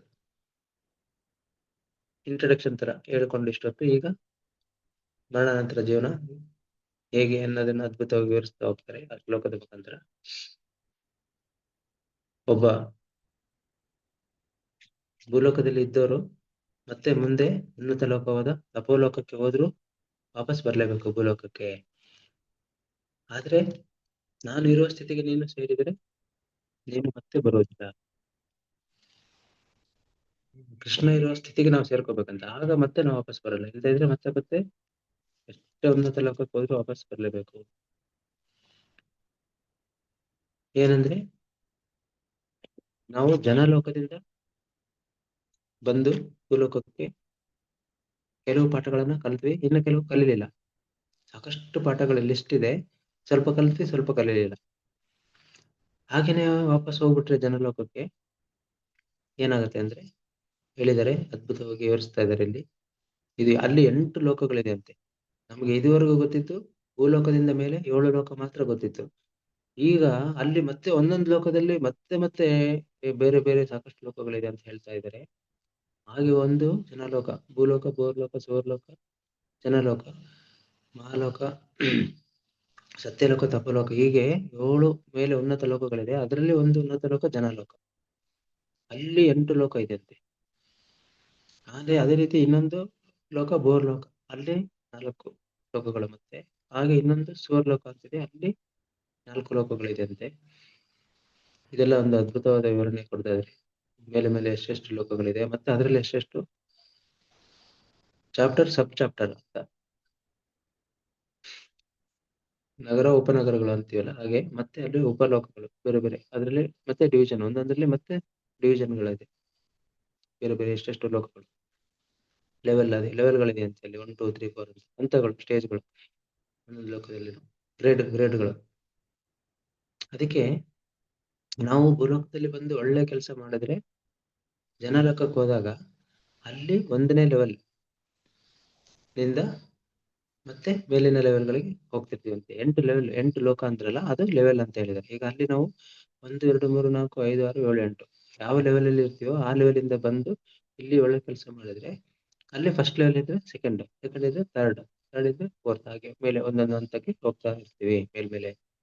ಅಲ್ಲಿ ಆ ರೀತಿ ಹೋದಾಗ ನಾವಿಂದು ಒಳ್ಳೆ ಕೆಲಸ ಮಾಡಿ ಈಗ ನಾಟ್ಔಟ್ ಆಗ್ತಲೇ ಈ ಭೂಲೋಕದಲ್ಲಿ ಅಂದ್ರೆ ಕೊನೆಯ ಉಸಿರಿವರೆಗೂ ಸ್ಥಿತಪ್ರಜ್ಞರಾಗಿದ್ದು ಯೋಗ ಭ್ರಷ್ಟರಾಗದೆ ಯೋಗಿಯಾಗಿಯೇ ಇದ್ದು ಹೋದ್ರೆ ನಾವು ಮೇಲೆ ಜನಲೋಕದಲ್ಲಿ ಅದ್ರ ನೆಕ್ಸ್ಟ್ ಲೆವೆಲ್ಗೆ ಹೋದಾಗ ಆ ಲೆವೆಲಲ್ಲಿ ಸೆಲೆಬ್ರೇಷನ್ ಮಾಡ್ತಾರಂತೆ, ಸಂಭ್ರಮಾಚರಣೆ ಮಾಡ್ತಾರಂತೆ. ಅಲ್ಲಿದ್ದವರೆಲ್ಲ ಓ ಇವನು ಪಾಸ್ ಆಗಿದ್ದಾನೆ ಅಂತ ಅಷ್ಟೊಂದು ಸಂಭ್ರಮ, ಅಷ್ಟೊಂದು ಸೆಲೆಬ್ರೇಷನ್ಸ್. ಅಲ್ಲಿ ಅದ್ಭುತ ಒಂದು ಸ್ವಾಗತ ಸಿಗುತ್ತೆ. ಹೇಗೆ ನೋಡಿ ಎಷ್ಟು ಚೆನ್ನಾಗಿದೆ ಇದು ಇಸ್ಕೊಂಡ್ರೆ. ಅಂದ್ರೆ ಫಸ್ಟ್ ಸ್ಟ್ಯಾಂಡರ್ಡ್ ಇಂದ ಸೆಕೆಂಡ್ ಸ್ಟ್ಯಾಂಡರ್ಡ್ಗೆ ಅಂತ ಮೇಲೆ ಅಪ್ಗ್ರೇಡ್ ಆದ್ವಿ ಅಂತ ಸೆಲೆಬ್ರೇಷನ್ ಮಾಡ್ತಾರೆ. ಅಲ್ಲೆಲ್ಲರೂ ಸಂಭ್ರಮ ಪಡ್ತಾರೆ, ಖುಷಿ ಪಡ್ತಾರೆ. ಅವ್ರಿಗೆ ತುಂಬಾ ಅದ್ಭುತವಾದ ಒಂದು ಸ್ವಾಗತ, ಅಭಿನಂದನೆಗಳು. ನಾವು ಪೇಪರ್ ಅಲ್ಲಿ ನೋಡ್ತಾ ಇದ್ವಿ, ನೀಟಲ್ಲಿ ಫಸ್ಟ್ ಬಂದ, ಇನ್ಯಾವುದೋ ಒಂದು ದೊಡ್ಡ ಇದರಲ್ಲಿ ಫಸ್ಟ್ ರ್ಯಾಂಕ್ ಬಂದ ಫೋಟೋ ಎಲ್ಲ ಹಾಕಿ ಅಲ್ಲಿ ಊರಿನಲ್ಲೆಲ್ಲ ಸನ್ಮಾನ ಮಾಡ್ತಾರೆ. ನೋಡಿದೀವಿ ನಾವು, ಫೋಟೋ ಹಾಕ್ತಾರೆ ಅಲ್ಲಿ ಸಂಘ ಸಂಸ್ಥೆಯವರು, ಅವ್ರ ಕಮ್ಯುನಿಟಿ ಅವರು ಎಲ್ಲ ಕರೆದು ಅವ್ರಿಗೆ ಹೋಗಿ ಏನ್ ಸೆಲೆಬ್ರೇಷನ್ ಸಿಹಿ ಹಂಚಿ ಫೋಟೋ ಎಲ್ಲ ಹಾಕಿ ಅವ್ರಿಗೆ ಅದ್ಭುತವಾದ ಒಂದು ಕಂಗ್ರ್ಯಾಚುಲೇಷನ್ ಅಂತ ಅವ್ರಿಗೆ ಶುಭ ಕೋರೋದು, ಅವ್ರಿಗೆ ಹಾರೈಸೋದು, ಹಾಗೆ ಸಂಭ್ರಮಾಚರಣೆ ಮಾಡ್ತಾರಂತೆ ಅಲ್ಲೂ ಸಹ. ನಾವು ಇಲ್ಲಿಂದ ಮೇಲೆ ಹೋದಾಗ, ಪಾಸ್ ಆಗಿ ಹೋದ್ರೆ, ಒಂದೊಳ್ಳೆ ಕೆಲಸ ಮಾಡಿದ್ರೆ. ಆಮೇಲೆ ಜನಲೋಕದಲ್ಲಿ ಸಂಭ್ರಮಾಚರಣೆ ಆಗ್ತಾರೆ. ಪಾಸ್ ಆದ್ರೆ ನಾವು ಸೆಕೆಂಡ್ ಸ್ಟ್ಯಾಂಡರ್ಡ್ ಬಂದ್ವಿ, ಮತ್ತೆ ಭೂಲೋಕಕ್ಕೆ ಬರ್ತೀವಿ. ಬಂದು ಇಲ್ಲಿ ಮತ್ತೆ ಒಳ್ಳೆ ಕೆಲಸ ಮಾಡಿದ್ರೆ, ಯಾವ ಸೆಕೆಂಡ್ ಸ್ಟ್ಯಾಂಡರ್ಡ್ ಇಂದ ಬಂದಿದ್ರೆ ವಾಪಸ್ ಜನಲೋಕಕ್ಕೆ ಹೋದ್ರೆ ಅಲ್ಲಿ ನೆಕ್ಸ್ಟ್ ಎಂಟ್ರಿ ಥರ್ಡ್ ಸ್ಟ್ಯಾಂಡರ್ಡ್ಗೆ, ಥರ್ಡ್ ಲೆವೆಲ್ಗೆ. ಹಾಗೆ ಒಂದೊಂದು ಸ್ಟೇಜ್ ಹೋಗಿ 8 ಸ್ಟೇಜ್ 8 ಲೆವೆಲ್ಗೆ ಹೋಗ್ಬೇಕು. ಆ ನಂತರ ಮತ್ತೆ ಅಲ್ಲಿಂದ ಉನ್ನತ ಲೋಕ, ಇನ್ನೊಂದು ಜನಲೋಕದಿಂದ ಇನ್ನೊಂದು ಲೋಕ ಇದೆ ಬೇರೆ, ಅದಕ್ಕಿಂತ ಅಲ್ಲಿಗೆ ಎಂಟ್ರಿ. ಇಲ್ಲಿ ನಾವು ಒಂದು ಲೋಕದಲ್ಲಿ ಇದ್ದು ಬಂದು ಒಳ್ಳೆ ಕೆಲಸ ಮಾಡಿದ್ರೆ ನೇರವಾಗಿ ಸಿಗಲ್ಲ, ಮತ್ತೆ ಅಲ್ಲಿಂದ ಎಂಟ್ರಿ ಬೇರೆ ಲೋಕಕ್ಕೆ, ಉನ್ನತ ಲೋಕಕ್ಕೆ. ಅಲ್ಲಿರೋ ಲೋಕಗಳಲ್ಲಿ ಲೆವೆಲ್ಗಳು, ಸ್ಟ್ಯಾಂಡರ್ಡ್ಗಳು ಅಲ್ಲೆಲ್ಲ ಮುಗಿಸ್ಕೊಂಡು ಹೋಗ್ಬೇಕು, 1-2 ಲೋಕಗಳು ಹಂಗೆ. ಈಗ ಪ್ರೈಮರಿ ಸ್ಕೂಲಿಂದ ಬಂದು ನೆಕ್ಸ್ಟ್ ಕಾಲೇಜ್ಗೆ ಹೋಗಕ್ಕಾಗಲ್ಲ, ಪ್ರೈಮರಿಯಿಂದ ಮತ್ತೆ ಹೈಯರ್ ಪ್ರೈಮರಿ, ಆಮೇಲೆ ಮಿಡ್ಲ್ ಸ್ಕೂಲು, ಹೈಸ್ಕೂಲು, ಹೀಗೆ ಇದೆ ಅಲ್ಲ. ಹೀಗೆ ಒಂದು ಲೋಕದಲ್ಲಿ ಇಷ್ಟೆಲ್ಲ. ಹಾಗೆ ಉನ್ನತ ಲೋಕಕ್ಕೆ ಮೇಲ್ಮೇಲೆ ಸ್ಟೇಜ್ಗೆ ಹೋಗ್ತಾ ಇರ್ತೀವಿ. ಅದೇ ಒಂದು ವೇಳೆ ವಾಪಸ್ ಬಂದು ಏನಾದ್ರು ಅವನು ಮರ್ಡರ್ಗಳು ಮಾಡಿದ್ರೆ, ಕೊಲೆ ಮಾಡಿದ್ರೆ, ಅವನು ಫೇಲ್ ಆಗಿದ್ದಂಗೆ ಲೆಕ್ಕ. ವಾಪಸ್ ಮೇಲೆ ಹೋದ್ರೆ ಅಲ್ಲೇ ಕೂರಿಸ್ತಾರೆ, ಅದೇ ತರಗತಿಗೆ. ಪಾಸ್ ಆಗಲ್ಲ. 1ನೇ ಕ್ಲಾಸಿಂದ 1ನೇ ಲೆವೆಲಿಂದ ಬಂದ್ರೆ ಮತ್ತೆ ಹೋಗಿ ಅಲ್ಲೇ ಅದೇ ಲೆವೆಲಲ್ಲೇ ಕೂರ್ಬೇಕು ಅವನು, ಮತ್ತೆ ಅದೇ ಲೆವೆಲಿಂದಾನೇ ವಾಪಸ್ ಬರ್ಬೇಕು. ಎಂಟ್ರಿ ಇಲ್ಲ, ಮೇಲೆ ಪಾಸ್ ಇಲ್ಲ, ಪ್ರಮೋಷನ್ ಇಲ್ಲ. ಅದೇ ಕ್ಲಾಸಿಗೆ ಬಂದು ಮತ್ತೆ ಅದೇ ಪಾಠಗಳನ್ನ ಮತ್ತೆ ಕಲಿಬೇಕು. ಎಷ್ಟೊಂದು ಕಷ್ಟ ಇದು. ಯಾರಾದ್ರೂ 1ನೇ ಕ್ಲಾಸಿಂದ ಮುಂದುವರ್ಕೊಂಡು ಹೋಗುವಾಗ ಆಲ್ಮೋಸ್ಟ್ ಎಲ್ಲರೂ ಈಗ ಏನೋ ಒಂದು ರೂಲ್ ಮಾಡ್ಬಿಟ್ಟಿದ್ದಾರೆ, ಎಲ್ಲರನ್ನೂ ಪಾಸ್ ಮಾಡ್ಲೇಬೇಕು ಕಂಪಲ್ಸರಿ ಅಂತ. ಅದೇನೋ 1ರಿಂದ ಎಷ್ಟನೇ ತರಗತಿವರೆಗೆ ಇದೆ. ಬಟ್ ನಾವೆಲ್ಲ ಓದುವಾಗ ಹಿಂದೆ ಕೆಲವು ವರ್ಷಗಳಿಂದ ಆಗಿರ್ಲಿಲ್ಲ. ಫಸ್ಟ್ ಸ್ಟ್ಯಾಂಡರ್ಡ್ ಫೇಲ್ ಆದ್ರೆ ಅವನು ಅಲ್ಲೇ ಕೂರ್ಬೇಕಿತ್ತು. ಎಷ್ಟು ಅವಮಾನವಾದ ಸಂಗತಿ. ಈಗ ನಮ್ಗೆ ಅದು ಊಹಿಸ್ಕೊಳಕ್ಕೂ ಆಗ್ತಿರ್ಲಿಲ್ಲ. ಫಸ್ಟ್ ಸ್ಟ್ಯಾಂಡರ್ಡ್ ಆಗಿ 2ನೇ ಕ್ಲಾಸಿಗೆ ಹೋದ್ರೆ ಎಷ್ಟೊಂದು ಖುಷಿ, ಅದ್ಭುತ. ಹೊಸ ಪಾಠಗಳು, ಮೇಲಿನ ಉನ್ನತ ಇನ್ನು ಹೆಚ್ಚಿನ ಪಾಠಗಳು, ಹೆಚ್ಚಿನ ಕಷ್ಟವಾದ ವಿಷಯಗಳನ್ನ ತಿಳ್ಕೊಳ್ಳೋದು. ಬಟ್ ಅದೇ ಮತ್ತೆ ಕೂರ್ಬೇಕಾದ್ರೆ ಎಷ್ಟೊಂದು ಅವಮಾನ, ಮತ್ತೆ 1 ವರ್ಷ ಟೈಮ್ ವೇಸ್ಟ್. ಮತ್ತೆ ಅದೇ ಇವನು ಸೆಕೆಂಡ್ ಹೋಗ್ಬೇಕಾದ್ರೆ ಫಸ್ಟ್ ಅಲ್ಲೇ ಕೂತ್ರೆ 1 ವರ್ಷ ಲಾಸ್, ಮತ್ತೆ ಅದೇ ಅಲ್ಲೇ ಕೂರ್ಬೇಕು. ಎಷ್ಟು ಅವಮಾನ, ಮತ್ತೆ ಎಷ್ಟು ನೋವು, ಅದು 1 ವರ್ಷ ತಡ್ಕೋಬೇಕಲ್ಲ, ಎಷ್ಟು ಕಷ್ಟ, ಯಾರಿಗಪ್ಪ ಬೇಕಿತ್ತು ಅದು ಅಂತ. ಹಾಗೇನೆ ನಮಗೂ ಕೂಡ ಆತ್ಮ ಪ್ರಯಾಣದಲ್ಲಿ ಉನ್ನತ ಲೋಕಕ್ಕೆ ಹೋಗದೆ ಮತ್ತೆ ಬಂದ್ರೆ, ಮೇಲ್ ಸ್ಟೇಜ್ಗೆ ಹೋಗದೆ ಅದೇ ಸ್ಟೇಜ್ಗೆ ಇಲ್ಲಿ ಬಂದ್ರೆ ಮತ್ತೆ ಅದೇ ಕಲಿಬೇಕು, ಮತ್ತೆ ಅದೇ ಗೋಳು, ಅದೇ ನೋವು, ಅದೇ ಸಿಟ್ಟು, ಎಷ್ಟು ಕಷ್ಟ. ಮತ್ತೆ ಅದೇ ಪ್ರತಿಕ್ಷಣ ಮನೆಯಲ್ಲಿರ್ಬೇಕು. ಕೊನೆ ಮತ್ತೆ ಆತ್ಮ ಪ್ರಯಾಣ ಮುಗಿಯೋವರೆಗೂ ಅವೇರ್ನೆಸ್ ಅಲ್ಲಿದ್ದು ಎಷ್ಟು ಎಚ್ಚರಿಕೆಯಿಂದ ಹೆಜ್ಜೆ ಇಡಬೇಕು, ಪ್ರತಿಯೊಂದು ಹೆಜ್ಜೆನ. ಆದ್ರೆ ಒಂದು ವೇಳೆ ಆತ್ಮಹತ್ಯೆ ಮಾಡ್ಕೊಂಡ್ರೆ ಅವನು ಮೇಲಿನ ಲೋಕಕ್ಕೆ ಹೋಗೋದೇ ಇಲ್ಲಂತೆ. ನಾವು ಆಕ್ಚುಲಿ ಮೇಲಿನ ಲೋಕದಿಂದ ಬಂದವರು ಎಲ್ರು ಅಲ್ಲಿಗೆ ವಾಪಸ್ ಹೋಗ್ತೀವಿ. ಆದ್ರೆ ಅಲ್ಲಿ ಹಂತವಾಗಿ ಯಾವ ಲೆವೆಲಿಂದ ಬಂದಿದೀವಿ, ನಾವು ಮಾಡಿರೋ ಕೆಲಸದ ಆಧಾರದ ಮೇಲೆ ಪ್ರಮೋಷನ್ ಸಿಗುತ್ತೆ. ಆದ್ರೆ ಒಂದು ವೇಳೆ ಆತ್ಮಹತ್ಯೆ ಮಾಡ್ಕೊಂಡ್ರೆ ಮೇಲಿನ ಲೋಕಕ್ಕೆ ಎಂಟ್ರಿನೇ ಇಲ್ಲ. ಕೆಳಲೋಕಗಳಿಗೆ, ಭೂಲೋಕದಿಂದ ಕೆಳಲೋಕಗಳಿದಾವೆ, ಪಾತಾಳ ಲೋಕದವರೆಗೂ 7 ಕೆಳಲೋಕಗಳಿದೆ, ಕತ್ತಲೆ ಲೋಕಗಳು, ಎಲ್ಲ ನರಕ ಲೋಕಗಳಿದೆ ಅಲ್ಲಿ. ಭೂಲೋಕದಿಂದ ಕೆಳಗಡೆ 7 ಲೋಕಗಳು. ಅಲ್ಲಿ ಆ ಭೂಲೋಕದಿಂದ ಶುರು ಆಗುತ್ತೆ ಕೆಳಗಡೆ ಪಾತಾಳ ಲೋಕದವರೆಗೂ. ಅತಲ, ವಿತಲ, ಪಾತಾಳ, ಸಮತಲ, ರಸತಲ, ಹೀಗೆ 7 ಭೂ ಕೆಳಲೋಕಗಳು. ಅಲ್ಲೂ ಕೂಡ ಅವ್ರು ಮಾಡಿರೋ ಕೆಟ್ಟ ಕೆಲಸದ ಅನುಸಾರವಾಗಿ ಅತ್ಯಂತ ಕೆಳಗಡೆ ಕೆಟ್ಟ ಕಷ್ಟದ, ತುಂಬಾ ನರಕದ ಒಂದು ಸ್ಟೇಜ್ಗಳಿಗೆ ಹೋಗ್ತಾನೆ ಇರ್ತಾನೆ. ಎಂಟ್ರಿ ಮೇಲಿನ ಲೋಕದಲ್ಲಿ ಹೇಗೆ ಒಳ್ಳೆ ಕೆಲಸ ಪ್ರಮೋಷನ್ ಆಗುತ್ತೆ, ಇಲ್ಲಿ ಕೆಳಗಡೆ ಡಿಮೋಷನ್ ಅಥವಾ ಹಿನ್ನಡೆ, ವಾಪಸ್ ಮತ್ತೆ ಅವನ ಕೆಳಗಡೆ. ಅಲ್ಲಿ ತುಂಬಾ ಕಷ್ಟದಿಂದ ಪಿಶಾಚಿಯಾಗಿ ತಿರುಗ್ತಾ ಇರ್ತಾರಂತೆ ಅಲ್ಲಿ. ಅಂದ್ರೆ ಒಂಥರ ಹೇಗೆ ಅಂದ್ರೆ ಅತ್ಯಂತ ಒಂದು ಕೆಳಸ್ತರದಲ್ಲಿ ಇರೋದು ಸ್ಥಾನ, ಅದು ಪಿಶಾಚಿಯಾಗಿ ತಿರುಗ್ತಾ ಇರ್ತಾರೆ. ಅದಕ್ಕೆ ಯಾರು ಸಹ ಆತ್ಮಹತ್ಯೆ ಮಾಡ್ಕೊಳ್ಬಾರ್ದು ಅಂತಾರೆ ಪತ್ರಿಕೆ. ಇದು ಈ ಒಂದು ಸಂದೇಶ ಪ್ರತಿಯೊಬ್ಬರಿಗೂ ತಲುಪಬೇಕು ಈ ಭೂಲೋಕದಲ್ಲಿ. ಯಾಕೆಂದ್ರೆ ಪ್ರತಿನಿತ್ಯ ನಾವು ನೋಡ್ತೀವಿ ಎಷ್ಟು ಜನ ಆತ್ಮಹತ್ಯೆ ಮಾಡ್ಕೊಳ್ತಾ ಇದಾರೆ ಅಂದ್ರೆ ಊಹಿಸಕ್ಕೆ ಸಾಧ್ಯ ಇಲ್ಲ. ದಿನನಿತ್ಯ ರಿಪೋರ್ಟ್ ಟಿವಿಯಲ್ಲಿ, ಪೇಪರಲ್ಲಿ ಸಣ್ಣ ಸಣ್ಣ ಕಾರಣಕ್ಕೆ, ಕ್ಷುಲ್ಲಕ ಕಾರಣಕ್ಕೆ ಅಥವಾ ತುಂಬಾ ಕಷ್ಟದ ಕಾರಣಗಳಿಗೆ ಆತ್ಮಹತ್ಯೆ ಅನ್ನೋದು ಯಾವ ಕಾರಣಕ್ಕೂ ಮಾಡ್ಕೊಳ್ಬಾರದು. ಮಾಡ್ಕೊಂಡ್ರೆ ಮತ್ತೆ ಕೆಳಲೋಕಕ್ಕೆ ಹೋಗಿ ಅಲ್ಲಿ ಪಿಶಾಚಿಯಾಗಿ ಎಷ್ಟೋ ಯುಗಗಳ ಕಾಲ ಅದು ಆತ್ಮ ಅಲ್ಲಿಂದ ಮತ್ತೆ ಅದು ಬಿಡುಗಡೆಯಾಗಿ ಮತ್ತೆ ಒಂದು ಉನ್ನತ ಲೋಕಕ್ಕೆ ಹೋಗಕ್ಕೆ ತಯಾರಿ ಮಾಡ್ಕೊಳಕ್ಕೆ, ಮತ್ತೆ ಭೂಲೋಕಕ್ಕೆ ಬರೋಬೇಕಂದ್ರೆ ಎಷ್ಟು ಕಷ್ಟ. ಮೇಲಿನ ಲೋಕದಲ್ಲಿರೋರ್ಗೆ ಕಾಯ್ತಾ ಇರ್ತಾರೆ. ಅಲ್ಲಿ 100 ಜನ್ಮಗಳಿದ್ರೆ ಕೇವಲ 5 ಜನಕ್ಕೆ ಮಾತ್ರ ಎಂಟ್ರಿ ಭೂಲೋಕಕ್ಕೆ. ಹಾಗಾಗಿ ಅಲ್ಲೇ ಕ್ಯೂ ಇದೆ. ಅಂತವ್ರನ್ನೆಲ್ಲ ಮತ್ತೆ ಇವರು ಕ್ಯೂ ಸರಿಸಿ ಕ್ಯೂ ಅಲ್ಲಿ ಇಲ್ದೇ ಇರೋರು ಹೋಗಿ ಇಲ್ಲಿ ಕೆಳಗಡೆಯಿಂದ ಮತ್ತೆ ಆ ಕ್ಯೂ ಬರ್ಬೇಕಂದ್ರೆ ಎಷ್ಟು ವರ್ಷಗಳು ಕಾಯ್ಬೇಕು, ಎಷ್ಟು ಕಷ್ಟ, ಅಸಾಧ್ಯ, ಅದು ಊಹಿಸ್ಕೊಳಕ್ಕೆ ಅಸಾಧ್ಯ. ಹಾಗೆ ಅದಕ್ಕೆ ಅವರೊಂದು ಉದಾಹರಣೆ ಕೊಡ್ತಾರೆ. ಅಲ್ಲಿ ಎಲ್ಲ ಸ್ತ್ರೀಯರಿಗೆ ಪತ್ರಿಜಿಯವರು ತಮಾಷೆಯಾಗಿ ಹೇಳ್ತಾರೆ, ಆ ಒಂದು ಸಭೆಯನ್ನು ಉದ್ದೇಶಿಸಿ, ನಿನ್ ಗಂಡ ನಿನಗೆ ಎಷ್ಟೇ ಹೊಡೆದ್ರು ಬೈದ್ರು, ನೀನು ವಾಪಸ್ ಅವನಿಗೆ ಏನು ಹೇಳ್ದೆ, ವಾಪಸ್ ಪ್ರತಿಕ್ರಿಯೆ ಮಾಡದೆ, ವಾಪಸ್ ಬೈದೆ, ವಾಪಸ್ ಅವನಿಗೆ ಹೊಡೆದೆಲ್ಲ ಇದ್ರೆ ಸುಮ್ಮನಿದ್ರೆ ನೀನು ಫಸ್ಟ್ ಸ್ಟ್ಯಾಂಡರ್ಡ್ ಇಂದ ಸೆಕೆಂಡ್ ಲೆವೆಲ್ಗೆ ಹೋಗೋದು ಗ್ಯಾರಂಟಿ ಅಂತ ನಮ್ಮ ಮಾತೆಯರಿಗೆ, ಸ್ತ್ರೀಯರಿಗೆ ಅವರೊಂದು ತಮಾಷೆಯಾಗಿ ಹೇಳ್ತಾ ಇರ್ತಾರೆ.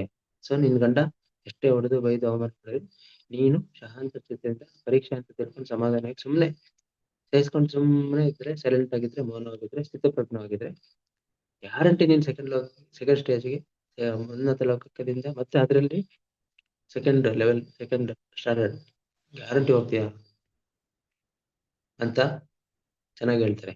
ಅದೇ ಒಂದು ವೇಳೆ ಏನಾದ್ರು ವಾಪಸ್ ನೀನು ತಿರುಗಿ ಬೈದ್ರೆ, ಅವನಿಗೆ ಮತ್ತೆ ತಿರುಗಿ ಅವಮಾನ ಮಾಡಿದ್ರೆ, ತಿರುಗಿ ಹೊಡೆದ್ರೆ ನೀನು ಮತ್ತೆ ಅದೇ ಸ್ಟ್ಯಾಂಡರ್ಡ್ ಅಲ್ಲೇ ಇರ್ತೀಯಾ. ಇಲ್ಲಿಂದ ಪ್ರಯಾಣ ಮುಗಿಸ್ಕೊಂಡು ಹೋದಾಗ ಅಲ್ಲಿ ಯಾವ ಸ್ಟ್ಯಾಂಡರ್ಡ್ ಇಂದ ಬಂದಿದ್ವೋ, 1ನೇ ಕ್ಲಾಸಿಂದ ಬಂದಿದ್ದೆ 1 ಲೆವೆಲ್ ಇಂದ, ಅದೇ ಲೆವೆಲ್ ಅಲ್ಲೇ ಕೂರಿಸ್ಬಿಡ್ತಾರೆ. ಮತ್ತೆ ವಾಪಸ್ ಭೂಲೋಕಕ್ಕೆ ಅದೇ ಸ್ಟೇಜ್ ಇಂದಾನೆ ಬಂದು ಮತ್ತೆ ಅದೇ ಫಸ್ಟ್ ಸ್ಟ್ಯಾಂಡರ್ಡ್ ಅಲ್ಲೇ ಮತ್ತೆ ಇರ್ಬೇಕು. ಮುಂದಿನ ಸ್ಟ್ಯಾಂಡರ್ಡ್ ಪಾಸ್ ಆಗೋವರ್ಗು, ಫೇಲ್ ಆದ್ಮೇಲೆ ಅದೇ ಸ್ಟ್ಯಾಂಡರ್ಡ್ ಕೂರಿಸ್ತಾರಲ್ಲ, ಹಾಗೆ ಮತ್ತೆ ಅಲ್ಲೇ ಕೂರಿಸ್ತಾರೆ. ಮತ್ತೆ ಅದನ್ನೇ ಅನುಭವಿಸ್ಬೇಕಲ್ಲ. ಮತ್ತೆ ಒಂದು ಜನ್ಮ ವ್ಯರ್ಥ ಆಗೋಯ್ತು ಇಲ್ಲಿ. ಅಲ್ಲಿ ಫಸ್ಟ್ ಸ್ಟ್ಯಾಂಡರ್ಡ್ 1 ವರ್ಷ ಇಲ್ಲಿ ಲೆಕ್ಕ, 1 ವರ್ಷ 2 ವರ್ಷ 3 ವರ್ಷ, ಒಂದೊಂದು ವರ್ಷಗಳಿದೆ ಇಲ್ಲಿ. ಪ್ರೈಮರಿಯಿಂದ ಪ್ರತಿಯೊಂದು ಇದಕ್ಕೂ ಒಂದೊಂದು ವರ್ಷ. ಇಲ್ಲಿ ನಾವು ಯಾವುದೇ ಡಿಗ್ರಿ, ಮಾಸ್ಟರ್ ಡಿಗ್ರಿ ಯಾವುದೇ ತಗೊಂಡ್ರು 1 ವರ್ಷ ಲೆಕ್ಕ. ಇಲ್ಲಿ ಒಂದು ಜನ್ಮ ಮತ್ತೆ ನಾವು ಹೋಯ್ತು, ಒಂದು ಜನ್ಮ ಪೂರ್ತಿ ವ್ಯರ್ಥ ಆಯ್ತಲ್ಲ. ಎಷ್ಟೊಂದು ನಷ್ಟ ನೋಡಿ. ಒಂದು ಜನ್ಮ ತಗೊಳ್ಳೋದು ಏನ್ ಕಡಿಮೆ?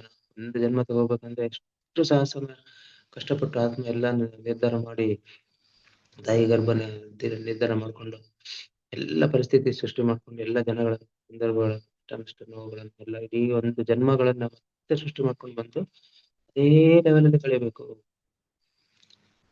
ಹಾಗೆ ಆದ್ರಿಂದ ಎಷ್ಟು ನಾವು ತಾಳ್ಮೆಯಲ್ಲಿ ಇರ್ಬೇಕು, ಎಷ್ಟು ಅವಮಾನವನ್ನು ತಡ್ಕೋಬೇಕು, ಎಷ್ಟು ಕಷ್ಟ ನಷ್ಟಗಳನ್ನು ಸಹಿಸ್ಬೇಕು ತಾಳ್ಮೆಯಿಂದ.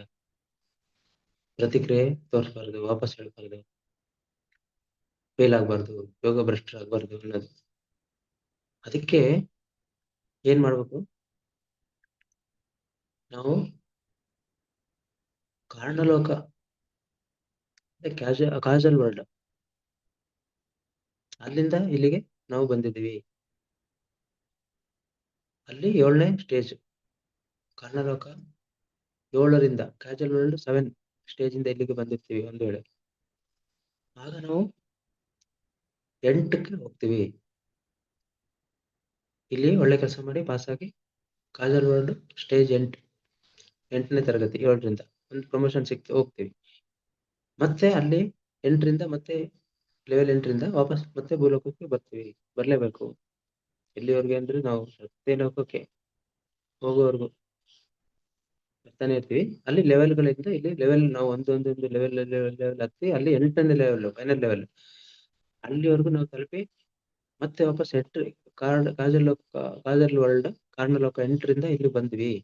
ಬಂದು ಧ್ಯಾನ ಮಾಡಿದ್ರೆ ಇಲ್ಲಿ ಭೂಲೋಕದಲ್ಲಿ ನಾವು ಧ್ಯಾನ ಸಾಧನೆ ಮಾಡಿದ್ರೆ ಎಲ್ಲರಿಗೂ ಸೆಲ್ಫ್ಲೆಸ್ ನಿಸ್ವಾರ್ಥವಾಗಿ ಸೇವೆ ಕರ್ಮಯೋಗ ಮಾಡಿದ್ರೆ ಅಲ್ಲಿ ಕಾರಣಲೋಕದ ಎಲ್ಲ ಸ್ಟೇಜ್ ದಾಟ್ಬಿಡ್ತೀವಿ. ಕಾರಣಲೋಕ 1ರಿಂದ 8 ಆಗ ಅಲ್ಲಿ 8 ಸ್ಟೇಜ್ ತಲುಪಿ ಅಲ್ಲಿಂದ ಮುಂದೆ ಮಹಾಕಾರಣಲೋಕಕ್ಕೆ ಹೋಗ್ತೀವಿ. ಅಲ್ಲಿಗೆ ಕಾರಣಲೋಕ 1ರಿಂದ 8 ಅಂದ್ರೆ ಮೇಲೆ ತಪೋಲೋಕ. ಆ ಒಂದು ಲೋಕ 1ರಿಂದ 8 ಸ್ಟೇಜ್ ಮುಗಿದ ನಂತರ ಅಷ್ಟು ನಾವು ಪಾಸ್ ಆದ್ರೆ ಯಶಸ್ವಿ ಆದ್ರೆ ವಾಪಸ್ ಭೂಲೋಕಕ್ಕೆ ಬರೋ ಅಗತ್ಯ ಇಲ್ಲ ಅಂತ ಮಹಾಕಾಂಡಲೋಕಕ್ಕೆ ಹೊರಟೋಗ್ಬಿಡ್ತೀವಿ. ಫುಲ್ ನೆಕ್ಸ್ಟ್ ಫುಲ್ ಸ್ಟೇಜ್ಗೆ ಅದಕ್ಕೆ ಅವನು ವಿಶಿಷ್ಟ ವ್ಯಕ್ತಿ ಆಗ್ಬಿಟ್ಟಿದ್ದಾನೆ. ವಿಶುದ್ಧ ಚಕ್ರ ಆಗ್ಬಿಟ್ಟಿದೀವಿ ಅಂತೆ. ಕಾರಣಲೋಕ 1ರಿಂದ 8 ದಾಟ್ಬಿಟ್ರೆ ಮಹಾಕಾಂಡಲೋಕಕ್ಕೆ ಹೋಗ್ತೀವಿ. ಅವನೊಬ್ಬ ವಿಶಿಷ್ಟ ವ್ಯಕ್ತಿ, ವಿಶುದ್ಧ ಚಕ್ರ ಅಂದ್ರೆ ಅಲ್ಲಿಂದ ನೆಕ್ಸ್ಟ್ ತಪೋಲೋಕ. ಈಗ ನಾವು ಹೇಳಿದ್ದು ಅಲ್ಲಿವರೆಗೂ ತಪೋಲೋಕದವರೆಗೆ. ನೆಕ್ಸ್ಟ್ ತಪೋಲೋಕಕ್ಕೆ ಹೋಗ್ಲು ಕೋರಿಕೊಳ್ತಾನೆ. ಇನ್ನ ಮೇಲಿನ ಲೋಕಕ್ಕೆ ಹೋಗಕ್ಕೆ ಅವನು ಕೇಳ್ಕೊಳ್ತಾನೆ. ಹಾಗೆ ಕಾರಣಲೋಕದಲ್ಲಿ ಅಂಶಾತ್ಮಗಳು ಇರುತ್ತೆ. ಅಲ್ಲಿಂದ ಎಲ್ಲರೂ ನಾವು ನಮ್ಮ ಮೂಲ ಮನೆ ಕಾರಣಲೋಕ, ಮೂಲ ಸ್ಥಾನ ಕಾರಣಲೋಕ. ಅಲ್ಲೇ ಎಲ್ಲರೂ ಅಂಶಾತ್ಮಗಳೆಲ್ಲ ಅಲ್ಲೇ ಇರೋದು. ಸೊ ನಾವೆಲ್ಲ ಅಂಶಾತ್ಮಗಳು, ನಾವೆಲ್ಲ ಕಾರಣಲೋಕದಲ್ಲಿ ಇರ್ತೀವಿ. ಅಲ್ಲಿಂದ ಈ ಸ್ಕೂಲ್ಗೆ ಬರ್ತೀವಿ, ಭೂಲೋಕಕ್ಕೆ. ಅಂದ್ರೆ ಇದೆ ಸ್ಕೂಲ್, ಇದು ಭೂಲೋಕ. ಅದೇ ನಮ್ಮ ಮನೆ ಅಂದ್ರೆ ಕಾರಣಲೋಕ, ಶಾಲೆ ಅಂದ್ರೆ ಭೂಲೋಕ ಅಷ್ಟೇ. ಭೂಲೋಕ ಅಂದ್ರೆ ಬೇರೆ ಏನು ಅಲ್ಲ, ಒಂದು ಶಾಲೆ ಅಷ್ಟೇ. ಸಿಂಪಲ್ ಆಗಿ ತಿಳ್ಕೊಬೇಕು. ಇದೆ ಸ್ಕೂಲು. ನಾವು ವಿದ್ಯಾರ್ಥಿಗಳು ಹೇಗೆ ಸ್ಕೂಲ್ಗೆ ಹೋಗಿ ಕಲಿತಾ ಇದೀವಿ ಪ್ರತಿ ಕ್ಷಣ. ಸ್ಕೂಲಿಗೆ ಬೆಳಿಗ್ಗೆ ಹೋಗ್ತಾರೆ 9ವರೆಗೆ, ಸಾಯಂಕಾಲ ಬರ್ತಾರೆ 4ವರೆಗೆ, ಮತ್ತೆ ಇದು ಮನೆಗೆ ಬರ್ತಾರೆ. ಅಲ್ಲೇ ಸ್ಕೂಲು.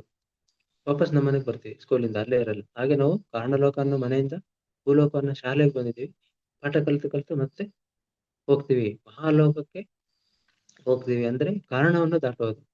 ಎಲ್ಲ ಪಾಠ ಕಲ್ತ್ಕೊಂಡು ಮಹಾಕಾರಣ ಲೋಕಕ್ಕೆ ಹೋಗಿ ಅಲ್ಲಿ ನಾನು ನನ್ನದನ್ನೋದನ್ನ ಸಂಪೂರ್ಣವಾಗಿ ತೆಗೆದುಹಾಕಿರ್ತೀವಿ. ಅಹಂ ಅನ್ನೋದು ಪೂರ್ತಿ ಇಲ್ಲ. ಸೊ ಧ್ಯಾನ ಮಾಡಿ 3ನೇ ಕಣ್ಣು ತೆಗೆದ್ರೆ ನಂತರ ಅವರೆಲ್ಲ ಬ್ರಹ್ಮಲೋಕವಾಸಿಗಳು, ತಪೋಲೋಕ. ಅಲ್ಲಿಂದ ಇನ್ನ ಉನ್ನತ ಲೋಕ ಕಾರಣಲೋಕ ಅಂದ್ರೆ ಅದು ಬ್ರಹ್ಮಲೋಕ, ತಪೋಲೋಕ. ಬಟ್ ಅಲ್ಲಿ ಹೋದ್ರೂ ವಾಪಸ್ ಬರ್ಬೇಕಂತೆ. ಯಾಕಂದ್ರೆ ಅದನ್ನ ನಾವು ಬೇರೆಯವ್ರಿಗೆ ಕೊಡ್ಬೇಕಂತೆ, ನಾವು ತಿಳ್ಕೊಂಡಿರೋ ಜ್ಞಾನ. ಈಗ ಬರ್ಬೇಕಾಗಿರೋದು ನಾವು ಪಾಠ ಕಲಿಯಕ್ಕಲ್ಲ, ಕಲ್ಸಕ್ಕೆ, ಬೇರೆಯವ್ರಿಗೆ ಕಲ್ಸಕ್ಕೆ. ನಾವು ಕಲ್ತಿರೋ ಜ್ಞಾನ ತಿಳಿಸಕ್ಕೆ ವಾಪಸ್ ಬರಲೇಬೇಕು. ಒಬ್ಬರನ್ನಾದ್ರೂ ನಮ್ಮಂಗೆ ತಯಾರಿಸ್ಬೇಕಂತೆ. ಆಗ ನಾವು ಸತ್ಯಲೋಕಕ್ಕೆ, ಅದಕ್ಕಿಂತ ಉನ್ನತ ಲೋಕವಾದ ಫೈನಲ್ ಅಂತಿಮ ಲೋಕವಾದ 7 ಉನ್ನತ ಲೋಕದಲ್ಲಿ ಸತ್ಯಲೋಕ ಮೇಲೆ ಫಸ್ಟ್ ಸ್ಥಾನ, ಉನ್ನತ ನಂಬರ್ 1 ಇರೋದು ಅದು ಸತ್ಯಲೋಕ. ಅಲ್ಲಿಗೆ ಕೃಷ್ಣನ ಬಳಿ ಹೋಗ್ತೀವಿ. ಸಾಕ್ಷಾತ್ ಶ್ರೀಕೃಷ್ಣನು ನನ್ನ ಭೂಮಿಗೆ ಬರೋ ಅಗತ್ಯನೇ ಇರ್ಲಿಲ್ಲ, ಕಾರಣನೇ ಇರ್ಲಿಲ್ಲ, ಆದ್ರೂ ಬಂದೆ. ಯಾಕಂದ್ರೆ ನಾನು ಕೂಡ ಹೇಳ್ಬೇಕಾಗಿದ್ದ ಅಗತ್ಯ ಇತ್ತು ಅಂತ ಬಂದಿರೋದು ಶ್ರೀಕೃಷ್ಣ. ಒಬ್ರಿಗಾದ್ರೂ ನಾನು ಹೇಳ್ಬೇಕಿತ್ತು ಅಂತ ಬಂದಿರುತ್ತೆ. ಅವ್ರು ಆ ರೀತಿ ಬಂದು 4 ಜನಕ್ಕೆ ತಿಳಿಸಿದ್ರಂತೆ. ಒಬ್ಬರ ವಿದುರ, ಇನ್ನೊಬ್ಬ ಅರ್ಜುನ, ಮತ್ತೆ ರುಕ್ಮಿಣಿ, ಸುಧಾಮ. ಶ್ರೀಕೃಷ್ಣ ಬಂದು ಈ ಜ್ಞಾನವನ್ನ ನೋಡಿ, ಈ ಭಗವದ್ಗೀತೆಯಲ್ಲಿ ತಿಳಿಸಿರೋದು ಅರ್ಜುನನಿಗೆ, ಅದೇ ರೀತಿ ವಿದುರನಿಗೆ ತಿಳಿಸಿದರೆ, ರುಕ್ಮಿಣಿಗೆ, ಸುಧಾಮನಿಗೆ ಹಂಚಿದ್ದಾರೆ ಶ್ರೀಕೃಷ್ಣ 4 ಜನಕ್ಕೆ. ಸೊ ಸತ್ಯಲೋಕಕ್ಕೆ ಅದು ಅಲ್ಟಿಮೇಟ್ ಫೈನಲ್ ಲೋಕ. ಹಾಗೆ ನಾವು ನಮ್ಮಂತೆ ಒಬ್ಬರನ್ನಾದ್ರೂ ತಯಾರಿ ಮಾಡ್ಬೇಕು, ಪೂರ್ಣ ಜ್ಞಾನ ನಾವು ಹಂಚ್ಬೇಕು. ಒಬ್ರನ್ನಾದ್ರೂ, ಕೊನೆ ಪಕ್ಷ ಒಬ್ರನ್ನ. ಆದ್ರೆ ಆನಂತರ ಮ್ಯಾಕ್ಸಿಮಮ್ ಎಷ್ಟು ಜನಕ್ಕೆ ಹಂಚ್ಬೋದು. ಆಗ ನಮ್ಮ ತರನೇ ತಯಾರು ಮಾಡ್ಬೇಕಂದ್ರೆ ಅಷ್ಟೊಂದು ಜವಾಬ್ದಾರಿ ಇದೆ. ನಾವು ತಿಳ್ಕೊಂಡಷ್ಟು ಎಷ್ಟು ಸಾಧನೆ ಮಾಡಿ ಉನ್ನತ ಸ್ಥಿತಿಗೆ ಹೋದ್ವು, ಅಷ್ಟೇ ಸ್ಥಿತಿಗೆ ತಲುಪಿಸ್ಬೇಕು. ಇನ್ನೊಬ್ಬರನ್ನಾದ್ರೂ ನಾವು ತಯಾರು ಮಾಡ್ಬೇಕು, ಹೇಳ್ಕೊಡ್ಬೇಕು. ಪೂರ್ಣ ಜ್ಞಾನವನ್ನ ಅವ್ರಿಗೆ ಹಂಚಿ ಅವ್ರನ್ನ ತಯಾರಿಸ್ಬೇಕು ನಾವು. ಹಾಗೆ ಸತ್ಯಲೋಕಕ್ಕೆ ಹೋದವ್ರಿಗೆ ಇನ್ನೊಂದು ಆತ್ಮವನ್ನ ಸೃಷ್ಟಿ ಮಾಡೋ ಶಕ್ತಿನೇ ಇರ್ತದೆ. ಅಷ್ಟೊಂದು ಅದ್ಭುತವಾದ ಶಕ್ತಿ. ಆ ಆತ್ಮಗಳನ್ನ ಅಲ್ಲಿ ಸೃಷ್ಟಿ ಮಾಡಿ ಕಾರಣಲೋಕಗಳಿಗೆ ನಂಬರ್ 1 ಕಳಿಸ್ತಾರೆ. ಅವರು ಆತ್ಮ ಅಂತ ತಿಳ್ಕೊಳ್ತಾರೆ. ಆದ್ರೆ ಅವರು ಹೇಗೆ ಹುಟ್ಟಿದ್ವಿ, ತನ್ನ ಪೂರ್ಣಾತ್ಮ ಯಾರು ಅನ್ನೋದು ತಿಳಿಯಲ್ಲ. ಸೊ ಕಾರಣ ಲೋಕದಲ್ಲಿ ನಂಬರ್ 1 ಸ್ಟೇಜ್ ಅಲ್ಲಿ ಇರೋದು ಆತ್ಮ ಭೂಲೋಕಕ್ಕೆ ಬಂದು ಹೋಗಿ ಮಾಡ್ತಾನೆ ಇರುತ್ತೆ. ಪುನರಪಿ ಮಾಡುವಂತ ಪಾಠಗಳನ್ನು ಕಲಿಯುತ್ತಾ ಆತ್ಮಹತ್ಯೆ ಮಾಡ್ಕೊಳ್ತಾ ಇದ್ರೆ ಮೇಲೆ ಲೋಕಕ್ಕೆ ಹೋಗ್ತಾನೆ ಇರ್ತೀವಿ. ಅದರಿಂದ ಆತ್ಮಹತ್ಯೆ ಮಾಡ್ಕೊಳ್ಬಾರ್ದು. ಇದು ನಂಬರ್ 1 ಮೈನ್ ಪಾಯಿಂಟ್. ಇದು ತುಂಬಾ ಅಂತಿಮವಾದ ಸಂದೇಶ ಕೊಡೋದು. ಏನೇ ಮಾಡು ನೀನು, ಯಾವಾಗ್ಲೂ ಅದನ್ನ ಹೇಳ್ತಿದ್ದಾರೆ ಪತ್ರಿಜಿಯವರು. ಒಂದು ನೀನು ಮರ್ಡರ್ ಮಾಡ್ಬೇಡ, ಇನ್ನೊಂದು ಆತ್ಮಹತ್ಯೆ ಮಾಡ್ಕೊಬೇಡ. ಈ ಭೂಮಿ ಮೇಲೆ ಬಂದು ಎಷ್ಟಾದ್ರೂ ಕಷ್ಟಗಳು ಸಹಿಸು, ಏನು ಬೇಕಾದ್ರೂ ಮಾಡು, ಆದ್ರೆ ಯಾವ ಕಾರಣಕ್ಕೂ ಮರ್ಡರ್ ಮಾಡ್ಬೇಡ. ಮರ್ಡರ್ ಮಾಡಿದ್ರೆ ನೀನ್ ಅದೇ ಸ್ಟೇಜ್ ಅಲ್ಲೇ, ಅದೇ ಕ್ಲಾಸು, ಫಸ್ಟ್ ಸ್ಟ್ಯಾಂಡರ್ಡ್ ಅಲ್ಲಿ ಇರ್ತೀಯ. ಆತ್ಮಹತ್ಯೆ ಮಾಡ್ಕೊಂಡ್ರೆ ಇನ್ನ ಕೆಳಗಿನ ಲೋಕಗಳಿಗೆ ಹೋಗ್ತೀಯ, ನರಕ ಲೋಕಗಳಿಗೆ, ಪಾತಾಳ ಲೋಕಗಳಿಗೆ. ಅದರಿಂದ ಯಾರನ್ನು ಆತ್ಮಹತ್ಯೆ ಮಾಡ್ಕೋಬಾರ್ದು, ಮರ್ಡರ್ ಮಾಡ್ಬಾರ್ದು. ಅದಕ್ಕೆ ಇನ್ನೊಂದು ಪರಿಹಾರ, ಅದ್ಭುತವಾದ ಪರಿಹಾರ ಸೂಚಿಸಿದ್ದಾರೆ. ಎಷ್ಟೇ ಕಷ್ಟ ಬರ್ಲಿ, ನೋವು ಬರ್ಲಿ, ಏನಾದ್ರೂ ಬರ್ಲಿ, ಪ್ರಾಣ ಹೋಗುವಂತ ಸ್ಥಿತಿ ಬಂದ್ರು ಸಹ ಇಲ್ಲಿ ಏನ್ ಮಾಡ್ಬೇಕು, ಒಂದು ಹೇಳಿದ್ರು ಅಲ್ಟಿಮೇಟ್ ಆಗಿ ಒಂದು ಸೂಚನೆ, ಸಲಹೆ, ಒಂದು ಅದ್ಭುತವಾದ ಒಂದು ಪರಿಹಾರನ ಸೂಚಿಸ್ತಾ ಇದಾರೆ ನಮ್ಮ ಪತ್ರಿಜಿಗಳು. ಹೋಗಿ ನೀನು ಪಿರಮಿಡ್ ಆಶ್ರಮದಲ್ಲಿರೋ, ನಿನಗೆ ತೀರಾ ಏನು ಕಷ್ಟ ಆಯ್ತಾ, ಈ ಪ್ರಪಂಚದಲ್ಲಿ ಇರಕ್ ನಿನಗೆ ಎಲ್ಲೇ ಇರಕ್ ನಿನಗೆ ಕಷ್ಟ ಆಗಿದೆಯಾ, ತಡ್ಕೊಳಕ್ ಆಗಲ್ವಾ, ಅಲ್ಟಿಮೇಟ್ ಕೊನೆಯ ಒಂದು ಸ್ಥಾನ ಆಶ್ರಮ, ಪಿರಮಿಡ್ ಧ್ಯಾನ ಮಂದಿರಗಳಿಗೆ ಹೋಗು. ಎಷ್ಟೊಂದು ಪಿರಮಿಡ್ ಸೆಂಟರ್ಸ್ ಇದೆ ಇವಾಗ. ನಿನ್ನೆ ಕೂಡ ಅದನ್ನೇ ನಾವು ಹೇಳ್ತಾ ಇದ್ವಿ, ಮೊನ್ನೆ ಎಲ್ಲ ಈ ನಮ್ಮ ಪಿರಮಿಡ್ ಈಗ ಕಟ್ತಾ ಇರೋದು ಅದೇ ಉದ್ದೇಶಕ್ಕೆ. ಪಿರಮಿಡ್ಗಳಾಗ್ತಾ ಇದೆ, ಅನ್ನದಾನ ಭವನಗಳಾಗ್ತಾ ಇದೆ, ಉಳ್ಕೊಳಕ್ಕೆ ವ್ಯವಸ್ಥೆಗಳು. ಸಾಕಷ್ಟು ಪಿರಮಿಡ್ಗಳಲ್ಲಿ ಎಲ್ಲರೂ ಪಿರಮಿಡ್ ಕಟ್ಟಿ ಅಲ್ಲಿ ಉಳ್ಕೊಳಕ್ಕೆ ವ್ಯವಸ್ಥೆನೂ ಮಾಡ್ತಿದ್ದಾರೆ, ಅನ್ನದಾನನೂ ಇದೆ. ಅದಕ್ಕೆ ಪತ್ರಿಕೆಗಳು ಹೇಳ್ತಾ ಇದ್ದಾರೆ, ಆಶ್ರಮಕ್ಕೆ ಹೋಗು, ಪಿರಮಿಡ್ ಮಂದಿರಕ್ಕೆ ಹೋಗು. ಅಲ್ಲಿ ಯಾಕೆ ಕಟ್ಟಿದ್ದಾರೆ ಇವೆಲ್ಲ? ಅದಕ್ಕೋಸ್ಕರನೇ ಕಟ್ಟಿದ್ದಾರೆ, ನಿಮ್ಮಂತವ್ರಿಗೆನೆ. ಆತ್ಮಹತ್ಯೆ ಮಾಡ್ಕೊಳ್ಳಬೇಕು ಅನ್ನೋ ಒಂದು ಸ್ಟೇಜ್ ಅಲ್ಲಿ ಇದ್ದವ್ರಿಗೆಲ್ಲ ಇದು ಕಟ್ಟಿದ್ದಾರೆ ಈ ಪಿರಮಿಡ್ಗಳು. ನೀವೆಲ್ಲರೂ ಹೋಗಿ ಪಿರಮಿಡ್ ಅಲ್ಲಿ ಅಲ್ಲಿ ಒಳ್ಳೆ ನಿಮ್ಗೆ ಅನ್ನದಾನ ಇದೆ, ಪ್ರತಿದಿನ ಪ್ರಸಾದ ಇದೆ. ಯಾರಿಗೂ ಕೂಡ ಅನ್ನದಾನ ಇಲ್ಲದೆ ವಾಪಸ್ ಕಳ್ಸಲ್ಲ. ಪಿರಮಿಡ್ ಮಾಸ್ಟರ್ಸ್ಗಳು ಮನೆಗೆ ಹೋದ್ರೆ, ಅಥವಾ ಒಂದು ಪಿರಮಿಡ್ ಸೆಂಟರ್ಸ್ಗೆ ಹೋದ್ರೆ, ಏನಾದ್ರೂ ಅವನಿಗೆ ದಿನಕ್ಕೆ ಎಷ್ಟು ಬೇಕಷ್ಟು ಆಹಾರ ಸಿಗುತ್ತೆ. ಅಲ್ಲಿ ನೀನು ಬೇರೆಯವ್ರು ಬಂದಿರೋ ಸೇವೆ ಮಾಡು, ಧ್ಯಾನ ಹೇಳ್ಕೊಡು, ಏನಾದ್ರು ಮಾಡ್ಕೊಂಡಿರ್ಬೋದಲ್ಲ, ಅದ್ಭುತವಾಗಿ ಅಲ್ಲಿ ಪಾಸ್ ಆಗ್ಬೋದಲ್ಲ ಜೀವನವನ್ನು ಅನ್ನಂತ ಸೂಚಿಸಿದ್ದಾರೆ. ಸೊ ಇಷ್ಟು ಅದ್ಭುತವಾಗಿ ಒಂದು ವಿಷಯವನ್ನ ತಿಳಿಸಿ ಅದ್ಭುತ ಸಂದೇಶ ಕೊಟ್ಟಿದೆ ಪತ್ರಿಕೆಗಳು. ತುಂಬಾ ಅದ್ಭುತವಾಗಿ ತಿಳ್ಕೊಳ್ಬೇಕಾಗಿರೋದನ್ನು ಪ್ರತಿಯೊಬ್ಬರು ಮಾಸ್ಟರ್ಸ್ಗಳು. ಸೊ ಈ ಒಂದು ಅದ್ಭುತ ಜ್ಞಾನವನ್ನು ಕೊಟ್ಟ ಪತ್ರಿಕೆಯವರಿಗೆ ನಾವು ಪ್ರತಿ ಉಸಿರಿನಟ್ಟು ಅವರಿಗೆ ಕೃತಜ್ಞತೆ ಸಲ್ಲಿಸ್ಬೇಕು. ನಾವು ಪ್ರತಿ ಕೊನೆ ಉಸಿರವರೆಗೂ ನಾವು ಅವ್ರನ್ನ ಮರೆಯಂಗಿಲ್ಲ, ಪಿರಮಿಡ್ ಮಾಸ್ಟರ್ಸ್ಗಳು. ಹಾಗೆ ನಾವು ನಮ್ಮ ಒಂದು ಪ್ರಜ್ಞೆಯಲ್ಲಿ, ಅವೇರ್ನೆಸ್ ಅಲ್ಲಿ ನಮ್ಮ ಸ್ಥಾನ, ಯೋಗಿಗಳ ಸ್ಥಾನ, ಧ್ಯಾನಿಗಳನ್ನು ತಿಳ್ಕೊಂಡು ಪ್ರತಿಕ್ಷಣ ನಾವು ಒಬ್ಬ ನಾಟ್ಔಟ್ ಬ್ಯಾಟ್ಸ್ಮನ್ ಜೀವನ ಪರೀಕ್ಷೆಯನ್ನ ಎದುರಿಸಿ ಪಾಸ್ ಆಗಬೇಕು ಅಂತ ಹೇಳ್ತಾ ನಾವು ಇದನ್ನ ಅಳವಡಿಸ್ಕೊಳ್ಳೇಬೇಕು ಪ್ರತಿನಿತ್ಯ, ಪ್ರತಿ ಕ್ಷಣ. ಎಲ್ಲ ಮಾಸ್ಟರ್ಸ್ಗಳು ನಾವು ಹಾಗೇನೆ ಬೇರೆಯವ್ರಿಗೂ ಜ್ಞಾನ ಹಂಚ್ಬೇಕು. ಎಷ್ಟು ಹೇಳಿ ಅವಕಾಶ ಕೊಟ್ಟ PSSM ಮತ್ತು ಇಷ್ಟೊತ್ತು ಕೇಳಿದ ಎಲ್ಲ ಆತ್ಮಬಂಧುಗಳನ್ನು ಹೃದಯಪೂರ್ವಕ ಪ್ರಣಾಮಗಳು. Thank you masters.